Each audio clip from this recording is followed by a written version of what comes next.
The thing always happened. In this video, we're diving into a shocking story of love gone deadly and the twisted lies that led to an unthinkable crime. Let's begin. In the small town of Hermitage, western Pennsylvania, many people looked up to Donna and Ghulam Munda. She was the picture-perfect American woman, blonde, cheerful, a former high school cheerleader. He was a wealthy, respected Indian doctor with a charming smile and a reputation for kindness. Their seemingly perfect relationship had lasted 25 years, giving the impression of a marriage built on loyalty and shared success. But behind the expensive cars, the finely tailored suits, and the serene suburban mansion, a storm was brewing, one that would end in bloodshed and betrayal. On the surface, they appeared unstoppable. But on May 13th, 2005, Friday the 13th, the truth about their life together would shatter that illusion forever. Many people avoid setting important events on the 13th, especially if it falls on a Friday. Superstitions linger, and for Donna Munda, that May 13th was either going to be her worst day, or if everything went according to plan, the best day of her life. To everyone else, she had always been cheerful, upbeat, and warm. But recently, something in her demeanor had changed. The smile had dimmed, the charm had faded. There was a heaviness she couldn't hide anymore. Her marriage was falling apart, and Donna had found a chilling solution. With the help of a much younger lover, she would get rid of her husband, for good. Ghulam Munda was quite a bit older than Donna, but no one could deny he was a loving husband. He was known for being generous, good-natured, and deeply committed to his wife. He had given her everything. But while Ghulam was planning for their future, Donna was planning for his end. Friday the 13th would be the last day of his life. Ghulam's story was the classic immigrant dream. Born into poverty in India, he had grown up often eating just once a day. Yet, through grit and brilliance, he earned his medical degree and became a urologist, an elite field of medicine. At the age of 34, he immigrated to the United States to refine his skills and settled in Hermitage, Pennsylvania. The town, once known for its steel mills, had become a place where medicine was the beating heart of the economy. Ghulam was one of the town's first urologists, and he quickly earned a large patient base. He treated people like family, remembered everyone's names, and was deeply respected for his compassion. When a patient couldn't afford medication, he paid for it himself. He never forgot what it meant to have nothing, and he made sure his patients didn't have to feel that same helplessness. But as successful as Ghulam was in his profession, he was equally indulgent in his personal life. He loved fast cars, luxury watches, custom-made suits, and beautiful women. And when he first saw Donna, something in him lit up. She was only 3 years out of high school, quiet and soft-spoken, with roots in a modest Christian family that went to church every Sunday. Donna had completed college and returned to work in her neighborhood. Ghulam, already a top doctor at the local hospital, pursued her with relentless charm. Though he was twice her age, he knew how to win hearts. He showered her with lavish gifts, attention, and promises. He even paid for her nursing education and later funded her master's degree, helping her become an accomplished anesthetist. What began as a cautious friendship slowly transformed into something more. Donna, initially unsure about dating a much older man, eventually fell hard for the charismatic doctor. His friends and colleagues cheered them on, praising Donna as the perfect match. When she turned 30 and Ghulam was 54, they married and moved into a luxurious home built on a sprawling 6,000 square meter estate, surrounded by sculpted shrubs and towering trees. In their small community, they were admired almost like celebrities. To the outside world, Ghulam and Donna were the embodiment of success, a power couple living the American dream. He, a former child of hunger, now wealthy and adored. She, a hometown girl turned sophisticated medical professional. But all was not well behind closed doors. Ghulam had a history of womanizing and an appetite for status, while Donna began to feel suffocated by a life that, while opulent, lacked freedom and emotional intimacy. Over the years, resentment grew, love turned to routine, and routine turned to bitterness. Despite all the wealth, all the admiration, and all the years they had shared, Donna began plotting her escape. But instead of walking away, she chose a darker path. She found a young lover, someone who could help her end her husband's life and secure both her freedom and the fortune Ghulam had spent decades building. On May 13th, 2005, Friday the 13th, Donna's double life came to a deadly climax. That day, she wasn't just the doting wife. She was the orchestrator of a murder that would send shockwaves through the community. A woman who once loved her husband stood by as he was brutally taken from the world, all for the promise of a new beginning with someone else. How does a marriage built on loyalty, sacrifice, and second chances unravel into such cold betrayal? How does a woman who once cried tears of joy on her wedding day become the architect of her husband's death?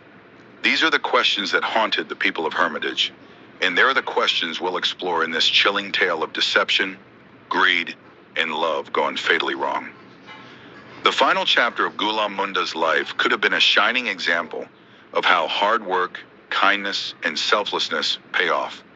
His years in Hermitage stood as a testament to the American dream, a life he built from the ground up, where a poor boy from India became one of the most respected doctors in his town. He brought his young wife Donna into this world, sharing with her the comfort and privilege that came from years of relentless dedication. Donna, once a promising nurse anesthetist, stood beside him as part of a beloved couple in the community. But behind that picture-perfect image, shadows had begun to gather. Donna's life took a drastic turn after the death of her father, the man who had been her rock, her protector, and her closest confidant. His passing, the result of a sudden brain hemorrhage, was a devastating blow that cracked the very foundation of her emotional stability. Donna had always been a daddy's girl, and without him, everything began to unravel. The vibrant, warm woman began to withdraw from the world around her. Grief consumed her, isolating her from family and friends. The fire that once fueled her optimism dimmed into a flickering ember. Her decline into depression was slow but undeniable. This loss seemed to trigger a dangerous spiral, leading her down a path that would eventually destroy the life she had helped build. Once a lifesaver in Scrubs, Donna became someone nearly unrecognizable. A woman burdened by addiction, loneliness, and a growing sense of resentment toward her husband. The weight of endless shifts at the hospital, the emotional vacuum left by her father's death, and the physical pain from kidney stones and a failing back pushed her toward the edge. Though Ghulam tried to help, putting her through tests and urging her to take care, Donna felt abandoned, emotionally untouched, and adrift.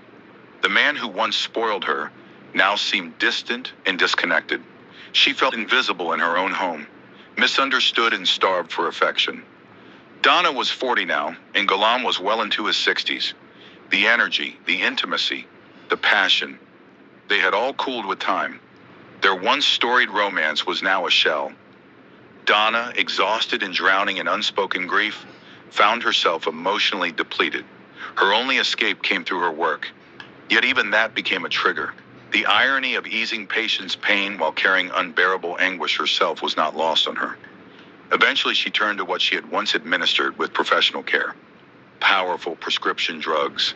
The temptation was all around her. Glass vials filled with liquid relief. A few drops enough to silence her suffering, if only briefly. She started small, convincing herself it was to manage the kidney pain, to get through the day, to survive. But soon the drug had its claws in her. Like many healthcare workers, she became an invisible addict, her world quietly imploding. She didn't tell anyone, not her friends, not even Ghulam, who still treated her like a fragile child, unaware of the storm inside her. But secrets have a way of surfacing. One day she was caught. Because it was her first offense, she was placed on probation and ordered into rehab, but the damage was already done. She lost her job, her license, and her sense of identity. Though the court kept her case confidential, Donna didn't show up to hearings and tried to pretend none of it had happened. She and Ghulam did everything they could to keep the scandal quiet, retreating even further from public view. Donna was 42, out of work, out of options, and desperate. Her addiction was no longer just a coping mechanism. It was a prison.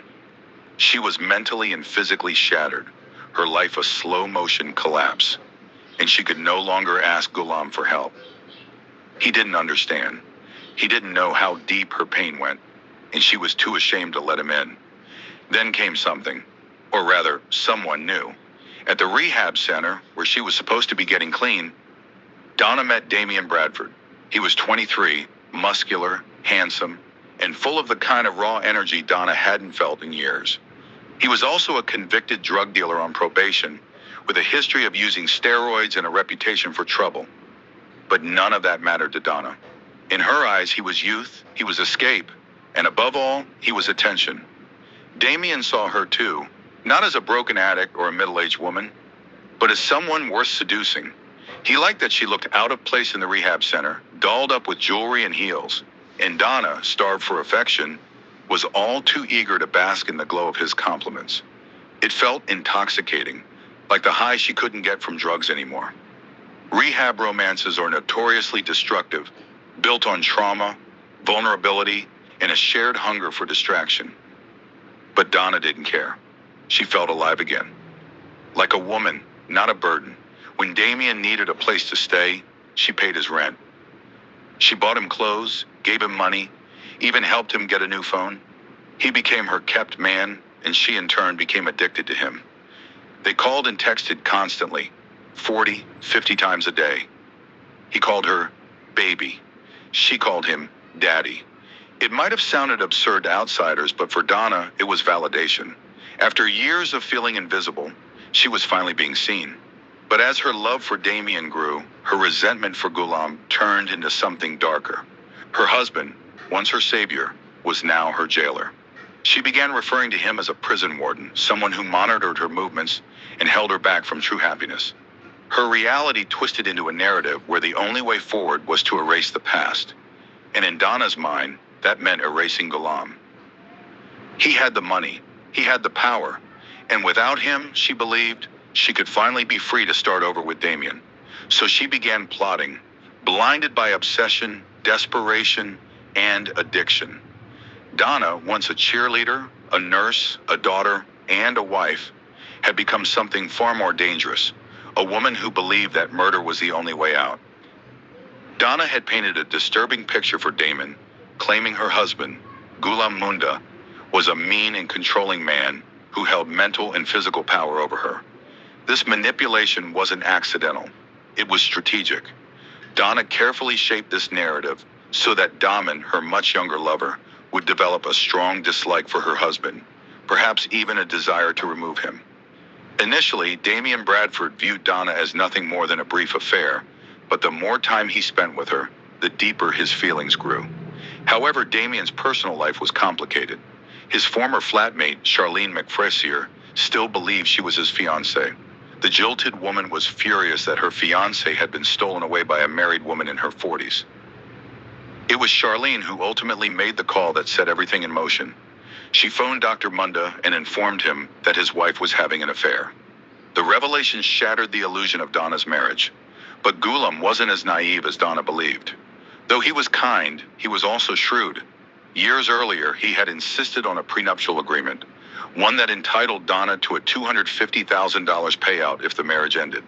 Since then, however, Ghulam's wealth had multiplied significantly. Despite her betrayal, Dr. Munda wasn't vindictive.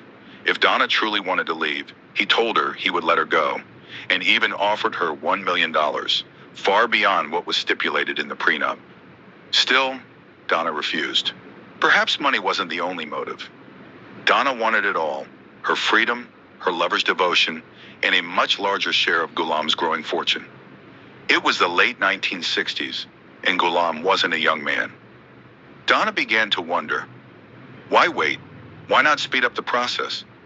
Though Damian fancied himself a bad boy, he had no idea how dark things would get. Donna promised him half of Ghulam's wealth if he would help her eliminate her husband. Damian, no stranger to handouts, couldn't ignore the offer. But it wasn't just about the money. He was deeply obsessed with Donna, and so the plan was set. Ghulam had to die. Donna made the murder seem deceptively simple. She knew Ghulam regularly attended mosque and gave Damon a map of the location.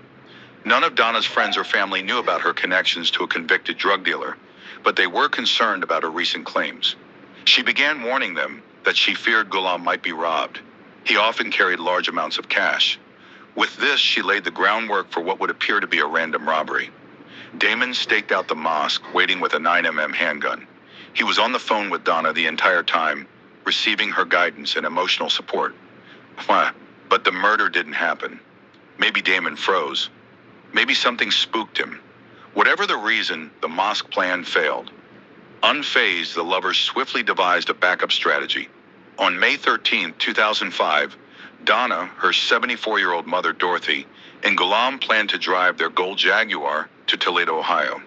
Ghulam wanted to look at a house for his nephew. Donna decided this would be the perfect opportunity. She wore the mask of a loving wife while secretly plotting his death. Though Ghulam knew about the affair, he didn't let on to his friends or family. Donna's performance was meticulous. Every day she played the part, drawing closer to her goal of being rich, free, and wrapped in the arms of her young lover. The day before the trip, Donna and Damien finalized the details. Confident and prepared, they were sure the plan would succeed. On Friday the 13th, Damien dressed entirely in black, baseball cap, jacket, pants, and shirt. Donna sent him seemingly innocent text messages that were actually coded signals. He parked nearby and watched as Donna, Ghulam, and Dorothy left their home. Donna had asked her elderly mother to come along under the pretense of enjoying one last family outing. Dorothy, who admired Ghulam for helping her daughter achieve her career in nursing, had no idea what was about to happen. At a gas station, Donna insisted on taking over driving duties. She drove for about an hour before suddenly pulling over on the shoulder of the road, claiming she had an upset stomach. Damien followed closely behind. When Ghulam stepped out of the car, a man in black appeared and aimed a gun at him. Caught off guard, Ghulam complied and handed over a bag containing roughly $3,000. It seemed, for a moment, like a standard robbery. Donna sat in the driver's seat, Dorothy behind Ghulam in the back. But then, without warning, Damien raised the gun and shot Ghulam in the head. Just like that, it was done. Damien fled the scene immediately, ditching the weapon and racing back to Pennsylvania. Donna, trained as a nurse anesthetist and skilled in emergency care, attempted CPR, but it was far too late. Ghulam likely died instantly. What made it all the more grotesque was that Dorothy, a frail elderly woman, had been forced to witness the gruesome murder of her kind-hearted son-in-law. What haunted people most wasn't just the crime, it was how senseless it was. Ghulam had offered Donna $1 million and a clean break. Instead, she chose to orchestrate his murder. Donna's behavior after the killing was chilling. She told police that the assailant wore a ski mask and she couldn't identify him. She also lied about the vehicle he drove. Dorothy, however, stated the attacker was black, a detail Donna never mentioned. Their stories began to conflict. Donna claimed Ghulam suggested they stop, while Dorothy insisted her daughter had made the decision. These inconsistencies were minor, but telling. Most roadside robberies don't end in murder, and it made little sense that the supposed thief killed only one person and spared the other two. Red flags were everywhere. In the days that followed, Donna took to the public stage as the grieving widow. She asked for help, pleaded for information, and described Ghulam as a loving, gentle man. But on the 6th day after the murder, the truth began to unravel. An anonymous caller informed police that Donna Munda and Damon Bradford were involved in the crime. The tipster said Damon's wife had helped him rent an apartment and buy a $17,000 car. Investigators quickly identified the caller. It was Charlene McFrissier, Damon's angry ex, who had meant to hurt Donna but unintentionally implicated Damon as well. With a search warrant, authorities raided Damon's apartment. They found cash belonging to Ghulam, incriminating cell phone records and bloodstained clothes. The evidence was damning. Cell tower data confirmed that Donna and Damon's phones had both been near the murder scene at the time of the killing. Damon expected Donna to back him up. She was supposed to lie to police and claim they had the wrong man, but when Donna didn't follow through, he realized she had abandoned him. Feeling betrayed, Damon agreed to a plea deal and turned on Donna. He confessed to murdering Dr. Munda and became the star witness against the woman he once loved. For his cooperation, Damon Bradford received a 17.5-year prison sentence. But Donna, calculated, manipulative, and utterly remorseless, received a life sentence without the possibility of parole. The trial shocked everyone who had once admired her. Friends and family were stunned to learn about her drug use, her affair with a much younger man, and her willingness to kill for money. Donna Munda had it all: a wealthy husband, a stable career, and a supportive circle. But her greed, her addiction, and her lust for youth and wealth destroyed everything. She chose to kill her husband when she could have simply walked away with $1 million and her freedom. In the end, she lost everything.